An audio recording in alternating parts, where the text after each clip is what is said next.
কতদিন বললাম তোমার মা 3 কেজি চাউল রান্না করত, ঢেঁকিতে ধান ভেঙে গরু ছাগলে খেত, মেহমানে খেত, ছেলে মেয়ে খেত। তোমরা 10 ভাই বোন ছিলে, তোমার বাপ মা ছিল, 2জন কিষান কামলা ছিল। তোমার বাপের স্বভাব ছিল মসজিদ থেকে ফকির ধরে আনা। এসার সময়তে মসজিদ থেকে বের হচ্ছে, কোনতে একজন মুরব্বী বসে আছে। জি, কে আপনি? আমি মুসাফির। বাড়ি কোথায়? ফরিদপুর ভাঙা। দুপুরে রাতে খেয়েছেন? জি না, আমার সাথে চলেন। তো বাস, তোমার মা রেডি করে দিয়েছে খাওয়ার, কোনোদিন মন খারাপ করেনি।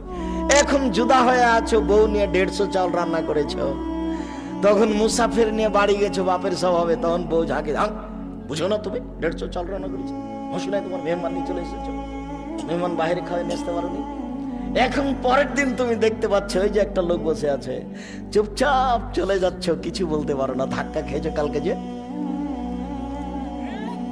নীতি পরিবর্তন করতে হবে, স্বভাব পরিবর্তন করতে হবে। আজকেই স্বভাব পরিবর্তন করতে হবে তোমাকে, তোমার বউকে।